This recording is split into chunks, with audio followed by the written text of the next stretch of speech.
Hello, this is Joy News Desk, live on DSTV channel 421, Go TV channel 125. I am Mamiesi Nyamiche Thompson. Coming up this morning, tomato shortage hits markets across the country, driving prices sharply upward as traders scaled back imports from neighboring Burkina Faso, where tourists killed at least 8 Ghanaian tomato traders last week.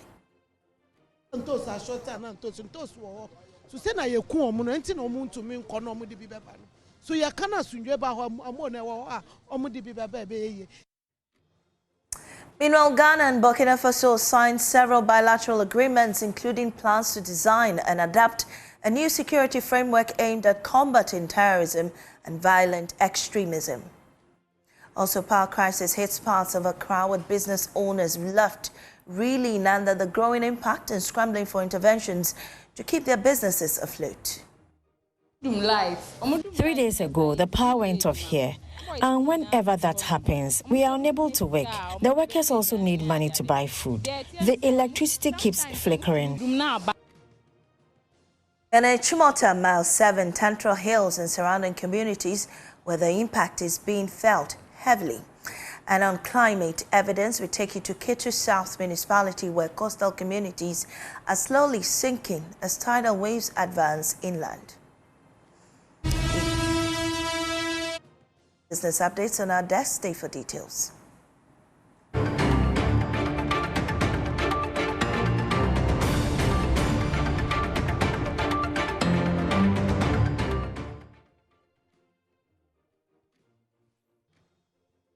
Now, tomato prices are surging across markets in Ghana, following a supply disruption linked to last week's deadly attack on Ghanaian traders in neighboring Burkina Faso. With at least 8 traders killed, many importers have scaled back operations, triggering a shortage that is already hitting consumers hard. While buyers plead with traders to avoid excessive price hikes, they warn that they may turn to tomato paste as an alternative. Traders insist the current stock is being sourced from Abidjan at significantly higher cost. Hannah Dami visited the markets over the weekend and brings us this report. 500 cedis, 400 cedis, 200 cedis, and 100 cedis. Hitherto, these prices were relatively cheaper. The high cost of tomato on the market has led to lengthier negotiations between sellers and traders. The traders have this explanation. Yes, I'm toast a short time and toast wo. So say na ye ku omu no enti na omu ntumi nkọ na omu di bi beba no. So ya kana sunje ba ho amone wo omu di bi beba be ye. Auntie Baby J is saying that there is abundance of tomatoes, but then it's not in Ghana, it's in Burkina Faso. So the ones they have currently is from Abidjan. And according to her, the one from Abidjan is quite pricey. She's hoping that the situation that happened that caused the death of about 8 of the traders will be quickly resolved. They also plead with the consumers to understand their plight.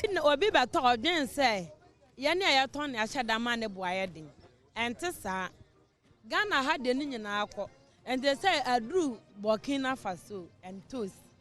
Now so Nansa Mokokra no Mokoba. Okoba we kweti me hwie no 180 70. But they say no Mokoya kwashi yankofo. And they say no bibia to tona kwamu a ebeba mo mbenya ne sede omope no enye say yashada and ya ton abode ama wo. So she is pleading with consumers and those who come to buy from them to understand them when they mention the prices. Consumers like Joseph Ansah, who was touched by the explanation of the traders, bought the tomatoes without much plea. Actually, the price itself is very difficult because when you see the quantum that they gave it to me as a 50 cedis, it's very hard. But how am I going to do? It's the situation, so I have to manage it like that. But Auntie Lizzie unfortunately wasn't successful with her negotiation and had to leave without taking off tomatoes on her market list. First, I be a 10 cedi crab. I be a so the fuck off 5 cedi bin a fabla. Was it 35? Man to me anto. They say me see man 25. I be a me kwa na ma me so ma cotton it say 30 Ghana. Me so manya 5 cedi bi was so. Was it we no 25 na enye until last 30 manti me anto until me kosa. Auntie Vic has been pleading with Auntie Joyce to give her to sell this tin of tomatoes to her for 30 cedis. But Auntie Joyce is saying that it's 35 cedis and there's nothing she can do about it. And so Auntie Vic is saying that she can't buy it. Some sellers who cannot afford the new price hike have opted out of the tomato business for now, hoping to return to it when the situation normalizes.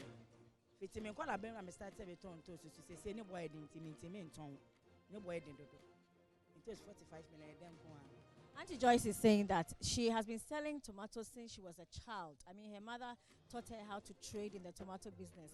But for 3 weeks now, she has refused to go purchase tomatoes to sell because the price is so exorbitant that she doesn't even know how she's going to sell them to the traders, to the sellers. As a result of which she has paused on selling tomatoes until the prices are reasonable enough for her to go back to that trade. So now she's selling pepper and pear. For those who still want to travel to purchase tomatoes beyond the shores of the country, they ask for protection. Na Burkina na se kwantintin na ye kono etuo betimi atwa anase ebeba fema anka ye ni beje se me fa ha na me dru kumase anase tamale na menya tomatoes ato a me ha me ho se me twa border akọ fa bibi wo ba bi di aba me pese ye a ye kokwan so no ye be kokwan so a aban se ye kuro mu ha sojafo yi ka bia ekọ a yama no escort be 5 ka bia ekọ a yama no escort be 5 Boko Haram ni oba onim say baby ameba no enye me nkrofo ni bia ye Ghana fo nti eno so no ebema atwuma na ebeboa kakra na bre na ye bre no eso ate. He is suggesting, proposing that the police officers, some police officers are allowed to travel with them when they are going outside the country to purchase the tomatoes. Additionally, he's asking governments to ensure resources that will be available or needed for the cultivation of tomatoes in the country should be made available so that at least they will begin to cultivate the tomatoes here and not go beyond the shores of the country to purchase the tomatoes. For Joy News, I am Hannah Odame.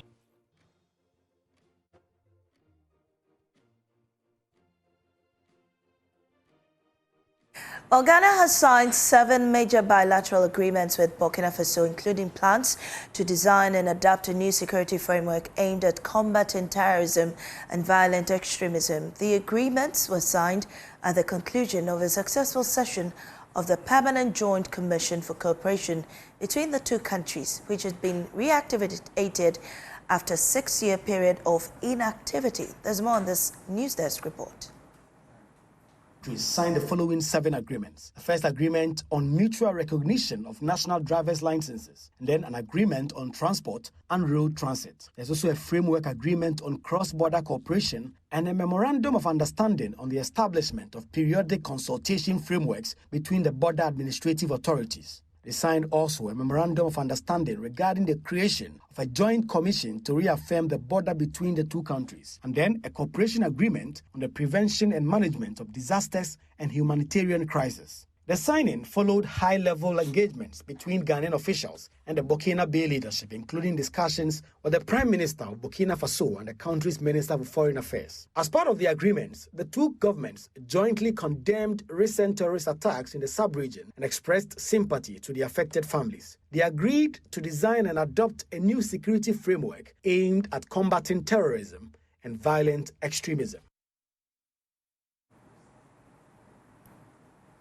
Well, joining me now is Bonnie's correspondent Anas Sabitan. He's been monitoring the local production of tomatoes. So, Anas, are local tomato producers planting this season?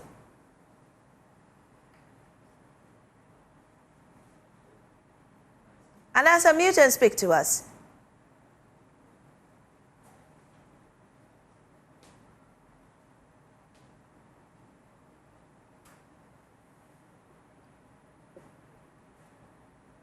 So Anas is joining us from the Bono East region. We're trying to understand how tomato farmers there are coping this season. Anas, if you can hear me, unmute and speak to us. Are local farmers planting this season?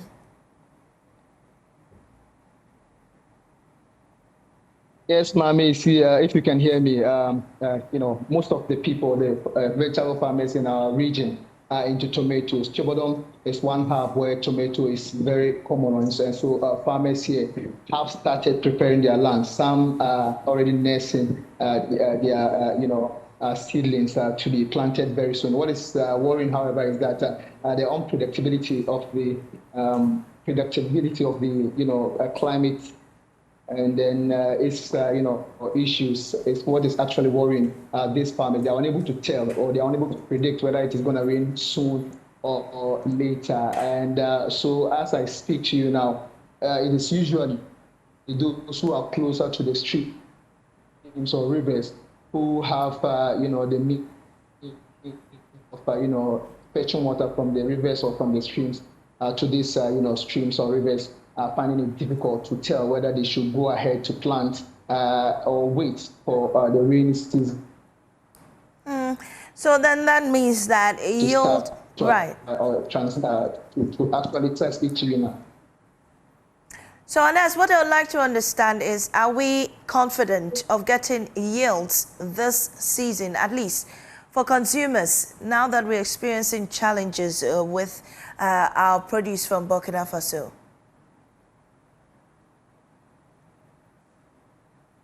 So like I was saying, it will take time. As a month or two ago, we had tomato glut all over this area. Komadan, Chobodom had a loss of tomatoes. And so these farmers who, most of them, actually ran at loss because they were not getting buyers. And so you find a large box of tomato selling as low as 400 cedis at then. Now, the lack of tomatoes, as we are witnessing today, is actually keeping them in a dilemma. They don't know whether to go ahead and then produce it as they did a few months ago. But what I know is that some, especially those who are closer to the streams, are already in the nesting stage, and very soon they will be thinking of planting. But I can't tell whether or how that will be able to solve the current scarcity of tomato we have in the system, because it will take time to plant and then water it, as we know, from the streams, and then to get to the harvesting period. So what they are doing now cannot actually solve the issue of tomato scarcity we are recording across the country.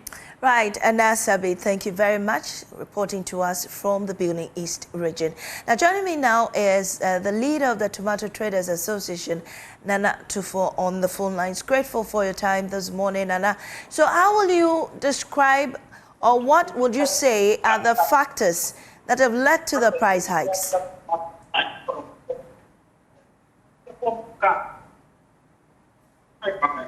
Nana, kindly reposition yourself and speak to us.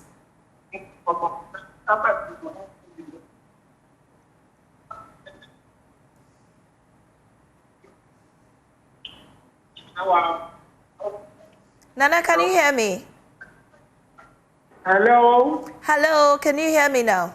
Yeah, I can hear you now. Good, good. So we understand, I mean, throughout the weekend, the price of tomatoes have soared. I personally couldn't afford tomatoes this weekend, and I had just 4 for 20 cedis. What do you think is contributing to this recent surge? Good afternoon to all your listeners. Yeah, the price of tomato automatically will go high due to the tragedy that happened last week, Saturday. All the women nationwide are supposed to go and bring the tomato from Burkina Faso to Ghana. But see what happened to them. So they are all afraid. The traders are afraid. Tomato drivers are afraid. Even everyone in the business is afraid of going to Burkina Faso. Even the loading boys who normally assist us to go and load the crate full of tomato into the vehicle, yesterday decided not going because of the incident that happened last week. So that is what we are witnessing now, that tomato prices have gone up. We are putting things in place so that today very few cars will move. Probably by Thursday, they will be in their market centers to sell the tomato to Ghanaian consumers. So let's hope for the best. Well, and let's pray for them. So that same strategy will never happen to us again. Okay, so Nana, I understand Ghana and Burkina Faso have recently signed some agreements, including security arrangements for traders. Do you know about these arrangements? What can you tell us? Yeah, I was called by the Burkina embassy yesterday. Probably, I think the Minister of Foreign Affairs will come in contact with us to sit down to listen to them what transpired when the sector minister, the foreign minister went to Burkina Faso. What transpired over there is yet to be delivered to us. But first of all, we warned our drivers, our traders, a lot of towns and villages in the northern part of Burkina Faso are marked red. When I say third portion is marked red, meaning there is dangers over there. So we'll be giving them all the list of the names of the various towns that they shouldn't be able to enter into that town. So it is a sign of warning that is given to them. So we are here to listen to the rest of the bilateral talks that they had. Then our foreign minister and then Burkina counterpart have. Okay. How soon do we expect prices to stabilize? The stabilization of the tomato price? Yes. Oh, that's one I cannot mention. You know, demand and supply normally determine the price of a commodity. So when the demand is high, automatically the price will go up. So this will take a gradual process. It will come down automatically, it will come down. But right now, I cannot assure you that today or tomorrow, prices of tomato will be this or this. But automatically, we are working on it so that the prices of tomato will be stabilized. Right, Nana Tufo, thank you very much for that update. And Nana Tufo is leader of the Tomato Trust Traders Association. Well, my colleague Gemma Pia has been visiting some food vendors and seeing how the prices of tomatoes are affecting food preparation. Let's take a look.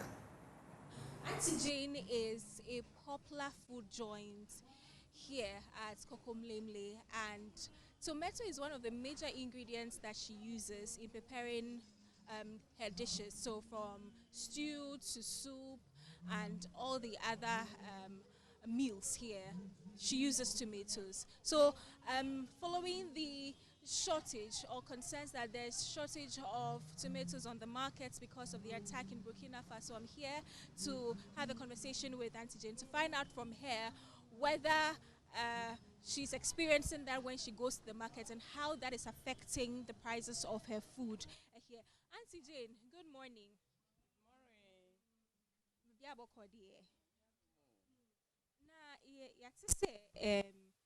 Burkina Faso attack me see shortage of tomatoes aba say muko marketer tomatoes in what to say before no wo no aduane a wo de tomatoes aduane no wo ko marketer sanity ebi ni hokra ebi ni obi tama case ne ba nti ama wo ko dwom kra wo bre ansa na wonye bi even kra say wonye customer wo to bi ono ho a wo do hokra wo ma wo bi ma ukra because won to bi wono honti ebi ne honti wo ma je wa wo to bi na wakwanza na ma wo kakra bi inti first no na o tomatoes say na sisi ano sisi how much do you buy it for first no ntosu no ho no me to be say 200 kra betumi dia manager isu be say 2 days but ni am to enu na pokra na me to 300 kitikiti bi na me dey for 1 day.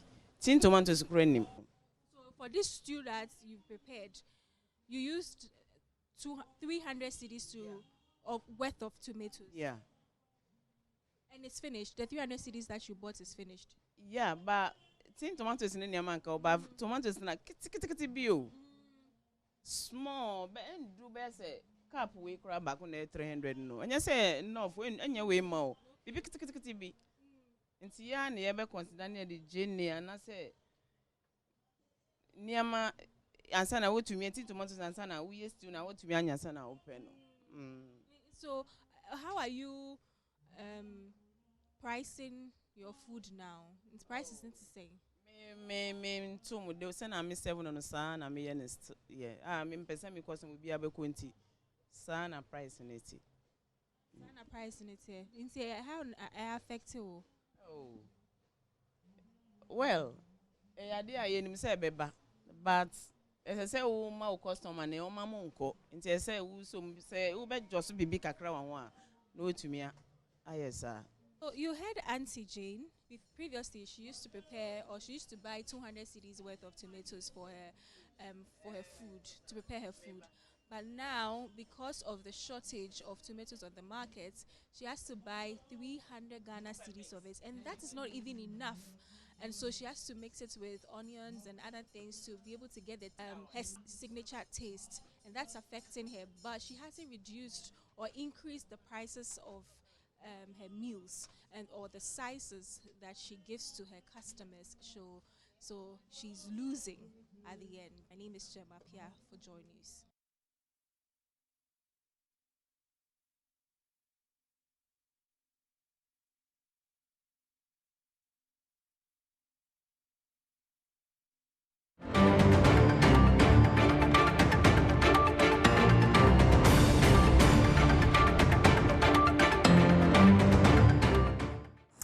Welcome back to Joy News. Well, head of Joy News Research, Kofi J joins me with more on this tomato story and the numbers, how much we're importing in the country.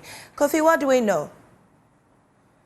Well, Mami, the issue of tomato imports is becoming a big thing because we have been tracking the numbers using data from OEC, and what we are seeing is a bit shocking in terms of our import bill for tomatoes. We've been studying the data between 2018 and 2024, and if you look at the total amount that we've spent to import tomato and other products, it's nearly about $400 million US. And looking at what has happened in Burkina Faso, we are estimating that even the cost could go up per annum in terms of the tomato import. And in fact, if you look at the fresh, tomatoes, our projections, if you are looking at fresh tomatoes and tomatoes itself between 2018 to 2019, you can see that on the screens where 2018, for instance, in total imports were as high as $61 million US. 2024 combined is about $100 million US, and we are estimating that looking at the insurgents and the kind of security situation we have on our borders, northern borders. The cost could even go up because there's still demand for it, and you can actually attest to the fact that tomatoes is becoming very expensive in the market at the moment, where inflation is currently even still above the national average. And if you are doing just for fresh tomatoes, then the data we are looking at becomes a bit, scary because $41 million US is how much we are spending on fresh tomato imports, not even talking about a processed one. Processed one between 2018 and 2019 is about $353 million US. And so that is it. But a big shock when we examined the data, what we found was that significant jump between 2023 and 2024. And remember, 2024, we had a similar situation in Burkina Faso. The dollar situation and finding, currency to import was a big issue. That actually shot up the price. And unfortunately, we are seeing the same factors playing out this year, maybe in an even worse manner. And you look at the numbers in terms of where we are importing these tomatoes from, and you can see that close to about 100% of that is coming from Burkina Faso. Thank you very much, Kofi J, for that update. Moving on, a wave of power outages hit parts of Accra over the past few days, disrupting businesses and daily life. Residents and shop owners, especially in Achimota, Tantra Hills and Mile 7, said the unannounced blackouts have taken a heavy toll, with many reporting financial losses. Fatal Bayaga reports. Rahina Tahiru manages a washing bay in the central part of Tantra Hills in Accra. The business had been running smoothly until recently. Her business has now been plunged into difficulty due to frequent power fluctuations. 3 days, 3 days ago, the power went off here. And whenever that happens, we are unable to work. The workers also need money to buy food. The electricity keeps flickering.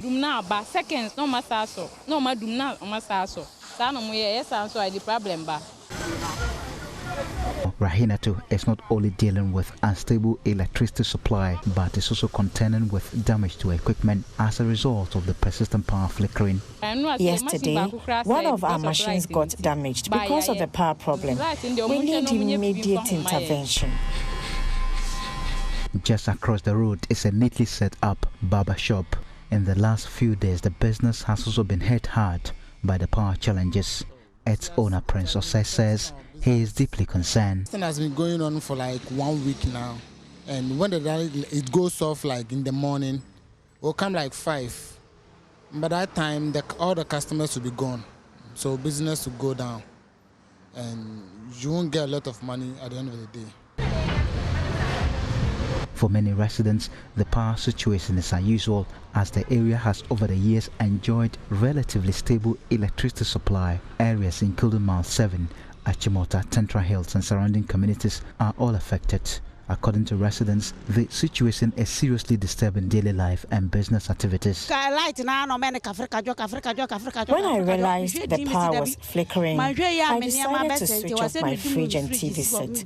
But the items in the fridge had already spoiled. When it comes to the house, we store a lot of goods in the fridge and all that. So for 3 days now, our meat and then chicken got spoiled and all that, and it really costs us. We use lights to do everything, and when the power goes off, no one comes here again, and it has slowed down our business. They are therefore calling for urgent intervention to help keep their businesses afloat. I want them to work on it for us. They should work on it for us because it is affecting our business. I want them to do something quick about it because we depend on this. And if they slow down, we have nowhere, and we, the employee, we have nowhere to go. For small business owners like Rahinatu and Prince, stable power is not just a convenience, but the lifeline for their livelihoods. As they wait for a solution, many hope the challenges will be addressed quickly before the impact on businesses becomes even more severe. For Joy News, Fatal Bayaga, Tantra Hills, Accra. While homes swallowed by the sea, fishing stopped by fear and families pushed closer to displacements, in Ghana's Ketu South Municipality, coastal communities are slowly sinking as tidal waves advance inland. There's more on this report. By the time the waves retreat, there is little left to save in Salakope and nearby coastal communities in Ketu South. Homes have been destroyed, canoes lie broken, families are scattered. For 33-year-old Ruben Ativi Bativo, the sea was the only place for him. I did not continue my education, so I work on the sea. But even that work is no longer certain. When the tidal waves hit our shore, all the canoes could no longer go to sea. So we moved to Adina to fish. Fishing is the only source of income for many young people here. Now they travel to neighboring towns just to earn a little money if they can. Not far away, Nyekwe Gali sits on the ground with a child on her lap. Even here, she says, is not safe. Sometimes we are cooking and the sea splashes into the fire and puts it out. Her shelter is shared with rodents. A mouse even bit my hand. Sometimes all I can do is to cry. What I need most is food. My grandchildren also need to go back to school.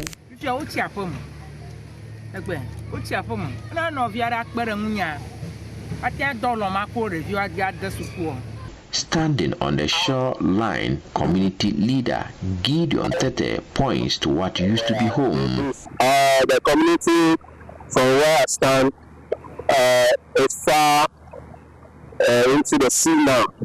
That's about 500 meters away from this place. That is where the community used to be, with a lot of houses, a lot of occasion ground or event ground, a lot of things that we have. Homes, event grounds, and even the community's borehole are all gone. This is the same place we get our borehole water. Yes, borehole water. Togwe Tete ordered all fishing to stop. I told them not to venture, and we drew all our nets from the sea. We are fishing no more. And the most disadvantaged one, we can migrate to, say, Agaveji, Blakusu, Adina, and fish. But the problem is, during the heat of the destruction, our canoes, including the machine, have been destroyed. Salokope is not alone. Across Ghana's southeastern coast, from Keta to Adina, more than 10,000 structures have been destroyed.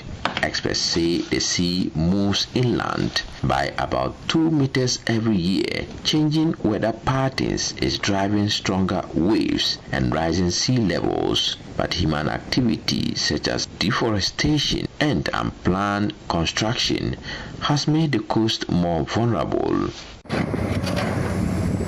But now residents say hope has returned. In July 2025, Phase 2 of the Blekusu Coastal Protection Project began. It will protect 8 kilometers of coastline, including Salakope. I must say that I am impressed about what is going on here, because I've been receiving payment certificates in the office. I've been asking myself, is the work really going on like the way these payment certificates keep coming? And I decided that today I'll pay a visit to ensure that whatever payment certificate that comes to my office to be signed, the actual work has been done. And truly, I've come to see that the work is really going on. The project includes sea defense, shoreline restoration, fish markets, and storage facilities. The whole construction is supposed to be about 37 groins with about 220 meters interval for this 8-kilometer stretch. So if within this short period, they've been able to start working on 6 groins and looking at the work that is going on here, looking at the machinery, looking at the quarry, looking at the staff here, I think they are on track. They are even ahead of time. So I'm quite impressed with what is going on here. But still, we will encourage them. Not that I'm here encouraging them and then now they will know minister came here, so everything is fine. No. A report by Mohamed Nuruddin.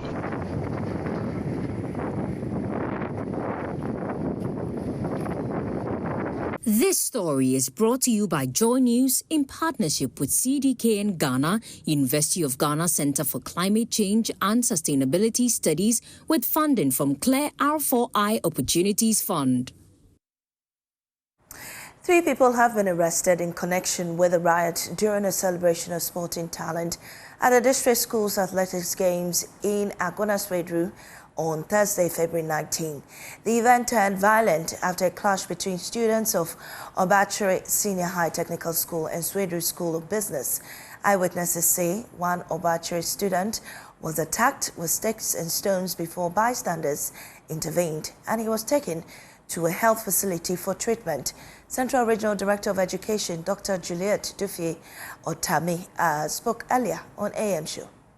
Indicated in the letter, we are working with the police.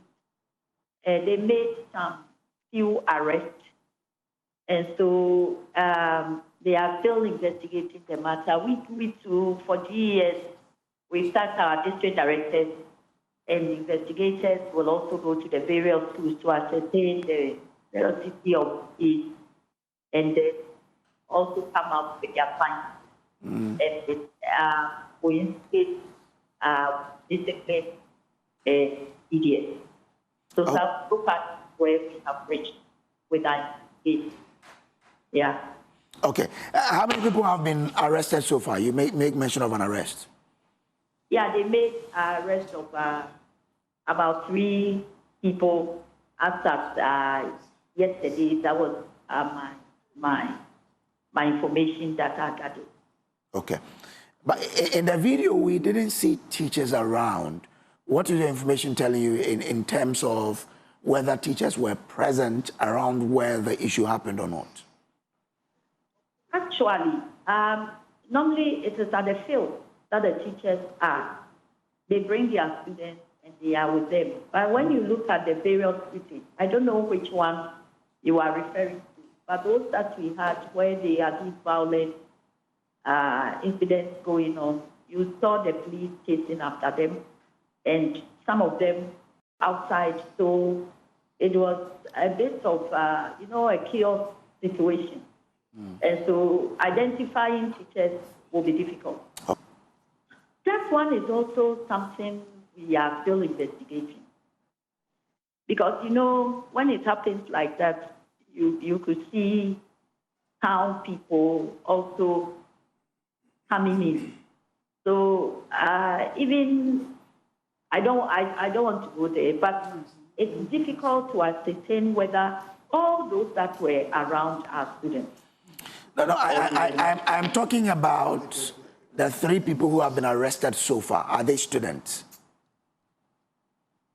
For now, they claim they are students.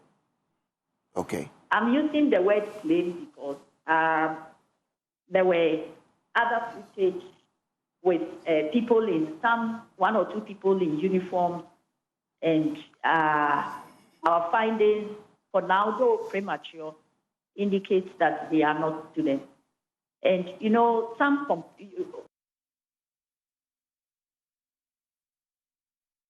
This is Joy News Desk. We break for business.